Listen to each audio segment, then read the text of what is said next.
Ассаламу алейкум туугандар, кандайсыздар? Назарыңыздарда кайрадан эле Базар Жок каналы. Бүгүн 8 август 2023 жыл мен сиздерге Бишкек шаарынан түштүк. Батыш Агордо 2ден 1 саат үй көргөзмөкчүмүн. Биринчи болуп баруу жолун түшүндүрөйүн.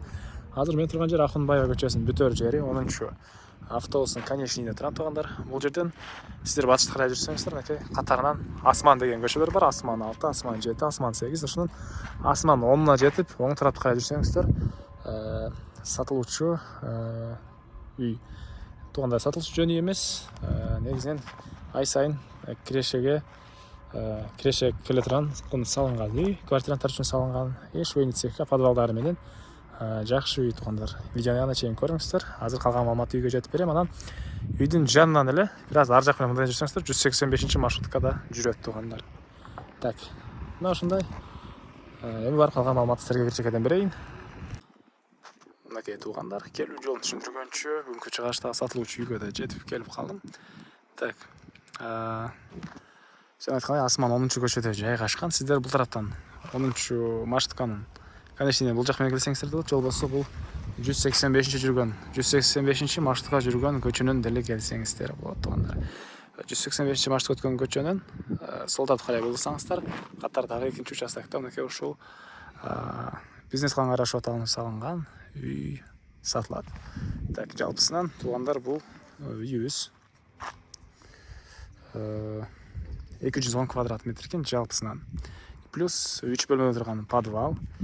Үйдүн мол жагы өзү жашаганга расчет алынган, а могу 2 этаж тарабы 9 квартирантты киргизип ай сайын киреше тапканга расчет алынган туугандар. Жердин аянты 4 соток, кызыл китеби колунда. Анан 210 квадрат метр болгон бул үйүбүз толук түрдө бушпаган кирпичинен бүтүрүлгөн. Мынакей жана сейсма пояс колонналары коюлуптур. Так, жер боюнча айтсак, эң эле батыш чек арасы бул жерден башталат. Бул жерден чыгыш чек арасы могу столбадан бир аз ары жакка чейин болуп калат. Жалпысынан 4 соток и 210 квадрат метр болгон үй плюс подвал туугандар. Андан ары электр энергиясы тартылган, суусу бул жактан чыгарылган, септиктер орнотулуптур. Чыгыш чек арасын көргөзөйүн. Анан подвалына туугандар могу үй менен кошунанын чек арасына чейин дагы аралык бар.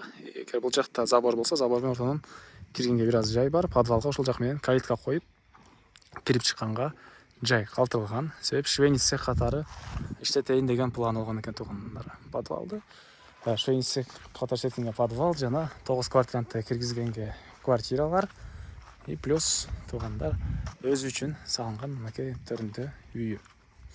Анан 185-чи маршрутка бул жерден жүрөт. Дордойго чейин барат. Бул бир аз бул жакка жүрсөңүздөр 10-чу автобустар менен сиздер шаардын буш-бушуна бара аласыздар. Андан ары киргенде бул жерден мынакей зеленый зона кыласыздарбы, навес кылып машина койгонго жай кыласыздарбы, ушундай бош жери. И бул жакта мынакей квартиранттар үчүн салынган үйүбүзгө кире бериш. Суу мынакей бул жактан уже тартылган. Септик орнотулган, ал жакка деле турбалар тартылган. Электр энергиясы киргизилген. Киргенде туугандар могу жер мондайдан терезе коюлуп, коридор кылуу планланган экен. Үйдө жагы деле ошол балкон сыяктуу коридор. Андан кийин ар бир бөлмөгө мындай кирип кете бергенге эшиктери мынакей орнотулган. Кире бериш прихожка. Бул жерден бөлүнөт. Кухнянын жакка мебелдин жайы жана төрүндө душтун жайы. Анан бул жакта бир мындай бөлмөсү. Ушул квартиранттар үчүн расчет алынып салынган. Ушул дәрежеге чейин бүтүрүлгөн. Сейсма пояс колоналары коюлуптур. Чыгыш тараптан ар биринин терезелери. Экинчи этаж деле ушул план менен салынган. Биринчи этажында 4 квартирант үчүн салынган бөлмө. Экинчи этажында 5 квартирантты өзүнө киргизе алат экен туугандар. Жалпысынан өзү үйөсү өзүгө салынган үй кошулуп 210 квадрат метр.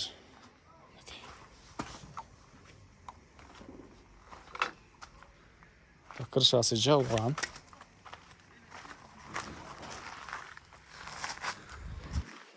Негизи боюнча ушинтип квартирант киргизип жана швейный цех ачып иштетип киреше кылайын деген план болгон экен, бирок азыркы учурда кээ бир себептен сатылып аткан учуру акча керек болуп туугандар.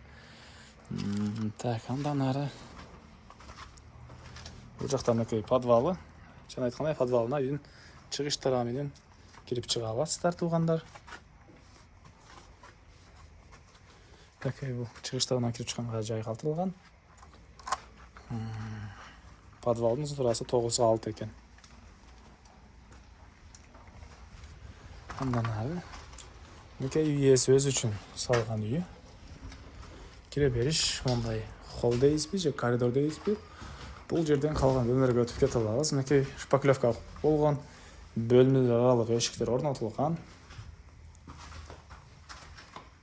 Оң тарапта мондай чоң зал. Батыш тараптардан мондай пластик терезелер орнотулган туугандар. Андан ары бул жакта Мекей дагы мындай бир бөлмө. Бул тарап подвал, бул бизден эле акыркы бөлмөсү. Бул жак кухня расчет алынган окшойт. Чыгыштырган терезе орнотулуптур. Кыскасы мына ушундай туугандар. Так, дагы эмне маалыматы калды? Бул жагы почти бүтүп электропроводдор тартылды, потолокторуна кеп пластик орнотулган.